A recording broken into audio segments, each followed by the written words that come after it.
আজকে আমরা শিখব চার্ট সিলেকশন মানে good market or bad market. Good market এবং ব্যাড মার্কেট আমাদেরকে জানতে হবে কেন? কারণ এটা ট্রেডিংয়ের একটা মোস্ট ইম্পর্ট্যান্ট পার্ট। বিকজ আমি যদি নাই জানি যে এই চার্টটা আসলে আমার জন্য সিলেক্টেবল কিনা, বা এই চার্টটা আমার জন্য সুইটেবল কিনা, বা এই চার্টটা আসলে গুড কিনা, ঠিক আছে, এই চার্টটা ওভারঅল সব কিছু রুলস মেনটেন করে চলতেছে কিনা, না জানলে ভাই আপনি ট্রেডিং করতে পারবেন না। আপনার এইগুলো হচ্ছে বেসিক। এই বেসিক জিনিসগুলো আপনাকে জানতে হবে। এই বেসিক জিনিসগুলো জেনেই আপনাকে হচ্ছে ট্রেডিং করে, মানে ট্রেডিং সেট আপে আপনাকে বসতে হবে বা ট্রেডিং করতে বসতে হবে। ঠিক আছে? তো আমরা আজকে শিখবো হচ্ছে চার্ট সিলেকশন, গুড মার্কেট অথবা ব্যাড মার্কেট। ঠিক আছে? তো গুড মার্কেট বলতে আমরা এটাকেই বুঝাই যেটা আসলে সিলেক্টেবল চার্ট আমার জন্য বা আপনার জন্য সুইটেবল। তো গুড মার্কেটের মানে গুড চার্টের ভিতরে মানে তিনটা কন্ডিশন আছে যে এই ধরনের সিমটম থাকলে সেটা আমার জন্য সুইটেবল বা গুড মার্কেট। ঠিক আছে? চার্টে আমি ল্যাপটপ বা ডেস্কটপ বা কম্পিউটার বা মোবাইল যেটাই হোক ওপেন করার পরে আমি কয়েকটা চার্টস ওপেন করব, কয়েকটা পেয়ার ওপেন করব। দেন আমি হচ্ছে প্রত্যেকটা পেয়ারে ঢুকে ঢুকে দেখবো আসলে চার্ট সিলেক্টেবল কিনা। সিলেক্টেবল বলতে গুড চার্ট কিনা। গুড চার্ট বলতে আপনার হচ্ছে সুইং এবং পোজ ক্লিয়ার থাকতে হবে। সুইং এবং পোজ আমরা অলওয়েজ রেঞ্জিংটাকে অ্যাভয়েড করব, বিকজ রেঞ্জিংয়ে আপনার হচ্ছে হিউজ পরিমাণ লস হবে। তো সিলেক্টেবল চার্ট ওইটাই যেটায় সুইং এবং পোজ ক্লিয়ার থাকবে এবং অ্যাবনর্মাল ক্যান্ডেল হবে না। অ্যাবনর্মাল ক্যান্ডেল বলতে হচ্ছে দেখা গেল দুই তিনটা ছোটো ছোটো ক্যান্ডেল, এরপরে হঠাৎ করে বড় বড় ক্যান্ডেল হচ্ছে। ঠিক আছে? আগের ক্যান্ডেলের সাইজ অনুযায়ী পরবর্তীতে যতটুকু হওয়ার কথা তার থেকে অনেক বড় ক্যান্ডেল হচ্ছে, বা অনেক উইক দিচ্ছে। হুম বোথ সাইডে বড় বড় উইক থাকা যাবে না। এবং আপনি রিসেন্ট 10 থেকে 12টা ক্যান্ডেল দেখবেন, এর ভিতরে দেখবেন ম্যাক্সিমাম ক্যান্ডেলের ভিতরে কোনো ধরনের কোনো গ্যাপ আছে কিনা। যদি ম্যাক্সিমাম ক্যান্ডেলের মধ্যে গ্যাপ থাকে তাহলে ওই চার্ট আপনার জন্য সিলেক্টেবল না।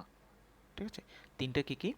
একটা হচ্ছে সুইং এবং পোজ ক্লিয়ার থাকতে হবে, দ্বিতীয় হচ্ছে অ্যাবনর্মাল ক্যান্ডেল থাকা যাবে না, তৃতীয়ত হচ্ছে হিউজ পরিমাণ গ্যাপ থাকা যাবে না। এই ধরনের যদি কোনো চার্ট পান, ওই চার্ট আপনার জন্য অবশ্যই সিলেক্টেবল। ঠিক আছে? তবে ওই চার্ট মিনিমাম একবার হইলেও আপনার হচ্ছে সুইং এবং পোজ ক্লিয়ার থাকতে হবে। সুইং এবং পোজ কি, এখানে একটা প্রশ্ন থাকতে পারে। হ্যাঁ, যারা আসলে আমরা অনেকেই সুইং এবং পোজ যেটা জানি না, যেটাকে আমরা অনেকে হায়ার হাই হায়ার লো বলে থাকি বা লোয়ার হাই লোয়ার লো বলে থাকি। তো আমি একটু ডোর করে দেখাচ্ছি আপনাকে।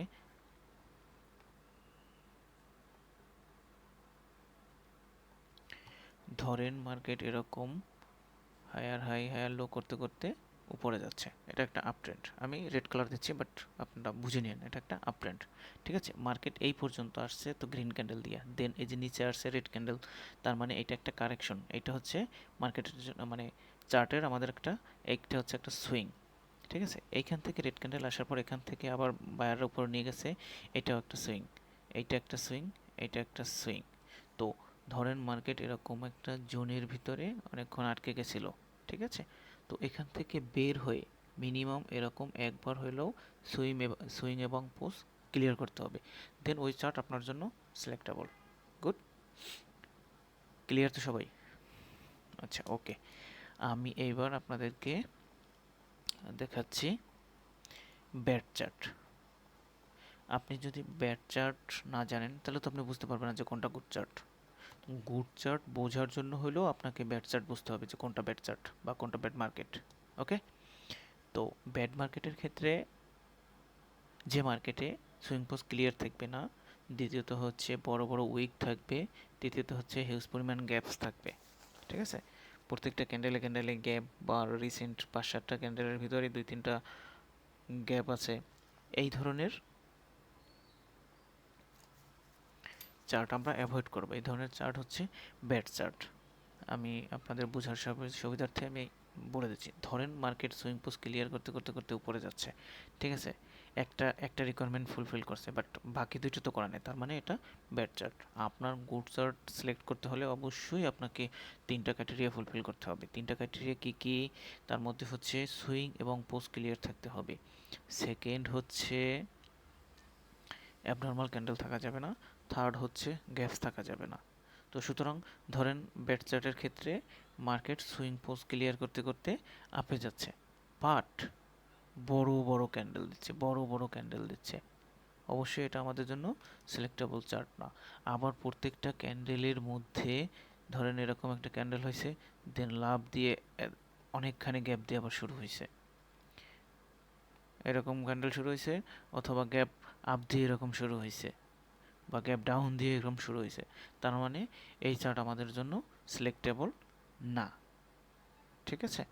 তো আমি আপনাদের মানে যাতে বুঝতে পারেন এই জন্য আমি এখানে লিখে দিচ্ছি গুড চার্টের কন্ডিশন, মানে যে কী কী ক্রাইটেরিয়া এবং ব্যাড চার্টের কী কী ক্রাইটেরিয়া ফিল আপ করলে ওই চার্ট আপনারা সিলেক্ট করবেন। আপনাদের সুবিধার্থে আমি হচ্ছে এই চার্টে লিখে দিচ্ছি কী কী ক্রাইটেরিয়া ফিল আপ করলে আপনি বুঝবেন যে গুড চার্ট এবং ব্যাড চার্ট। ঠিক আছে? এই যে এই পাশের এটা হচ্ছে গুড চার্ট, এই পাশের এটা হচ্ছে ব্যাড চার্ট। গুড চার্টের ভিতর কী থাকতে হবে? সুইং এবং পোস্ট ক্লিয়ার থাকতে হবে, নর্মাল ক্যান্ডেল থাকতে হবে, গ্যাপস থাকা যাবে না, বড় বড় উইক থাকা যাবে না। এবং ব্যাড চার্টের ক্ষেত্রে সুইং এবং পোস্ট ক্লিয়ার থাকবে না, অ্যাবনর্মাল ক্যান্ডেল হবে, বড় বড় ক্যান্ডেল হবে। তারপর হচ্ছে প্রত্যেকটা ক্যান্ডেলের মধ্যে গ্যাপ থাকবে, বা একটা দুইটা ক্যান্ডেল পরপরই বড় বড় গ্যাপ থাকবে, gap gap down, gap up. তারপর হচ্ছে বড় বড় বোথ সাইডে বড় বড় উইক থাকবে।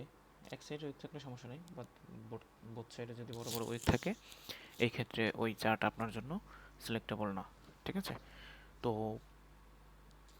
আমাদের চ্যানেল সাবস্ক্রাইব করে সাথেই থাকুন, পরবর্তীতে ইনফরমেটিভ ভিডিও আরও আসবে। আজকের মতো এই পর্যন্তই। ভালো থাকবেন, বেশি বেশি প্র্যাকটিস করবেন, আমার জন্য দোয়া করবেন। আর যে কোনো প্রয়োজনে নির্দ্বিধায় আপনি আমাকে মেসেজ করতে পারেন টেলিগ্রামে। ঠিক আছে? যে কোনো সময়, যে কোনো প্রয়োজনে যে কোনো সময় টেলিগ্রামে মেসেজ করতে পারেন। আর পাবলিক গ্রামে বা পাবলিক চ্যানেলে জয়েন হয়ে থাকেন, ওখানে আমি ট্রেডিং রিলেটেড যে কোনো আপডেট, নিত্য নতুন যে কোনো ধরনের আপডেট, তথ্য, মার্কেটের অ্যালগোরিদম যা কিছু হোক, আমি সব ধরনের আপডেট দিয়ে থাকি। ওকে, আল্লাহ হাফেজ।